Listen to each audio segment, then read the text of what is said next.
चोलापुर थाना को मिली बड़ी सफलता। पिछले कई दिनों से चोलापुर इलाके में दो अभियुक्त किराएदार के भेष में आकर लाखों की लूट को अंजाम दे देते थे।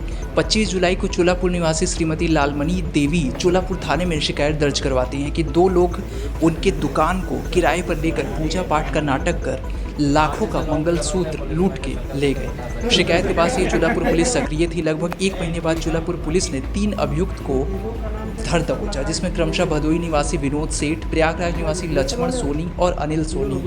प्रारंभिक पूछताछ में ही तीनों अभियुक्त ने अपना जुर्म कबूल कर लिया है। तीनों के पास से कई लाख के गहने, एक मोटरसाइकिल और 16,000 नकद बरामद। ये थाना क्षेत्र चोलापुर में इमलिया गांव पड़ता है। वहाँ पे 25 जुलाई को घटना हुई है टप्पेबाजी और लूट की। उसी के संबंध में खुलासा हुआ, जिसमें 3 अभियुक्तों को गिरफ्तार किया गया पुलिस के द्वारा। एक विनोद सेठ है, दूसरे अनिल सोनी और लक्ष्मण सोनी। ये आपस में दोनों रिलेटिव हैं और इससे पहले भी इस तरह की कई घटनाएं कर चुके हैं। इसमें विनोद सेठ और लक्ष्मण सोनी इन पे कई इनसे पहले मुकदमे लिखे गए हैं और थाना सारनाथ में इन पे 2018 में कार्रवाई हुई थी और इन पे गैंगस्टर में भी जेल में गए। इनको आज अरेस्ट करके जेल भेजा जा रहा है और इसके बाद हम अगली कार्रवाई करेंगे। जैसा हमको मैंने बताया कि इन पे आपराधिक इतिहास है विनोद सेठ का, और भी जनपदों में इन्होंने घटनाएं करी हैं।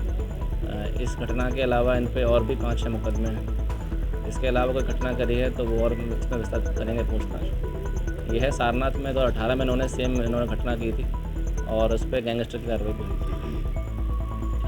टप्पेबाजी की घटनाओं में इस समय बाढ़ से आ गई। बिल्कुल, लेकिन उस तरह से घटनाओं का अनावरण भी किया जा रहा है और हम लोगों को जागरूक भी कर रहे हैं कि मैक्सिमम अगर आप घटना देखें टप्पेबाजी की तो लोग भरोसा दिलवाते हैं, खासकर लेडीज़ को, कि हम उनको जानते हैं और उनका जो सोना है वो पुराना है, उसको हम नया करके दे देंगे।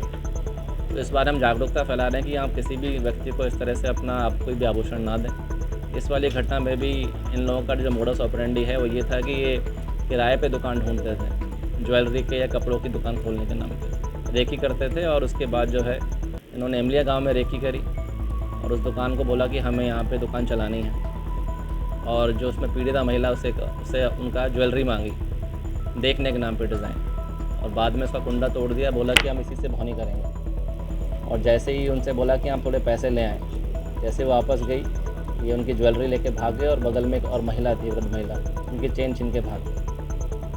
तो ऐसे में आप किसी भी व्यक्ति पे बिना उसको वेरीफाई किए, बिना उसके पुलिस वेरिफिकेशन किए कोई भी अपनी दुकान ना दें और अपना आभूषण किसी को हम ना दें। Please follow us on our social pages and stay updated with your daily news.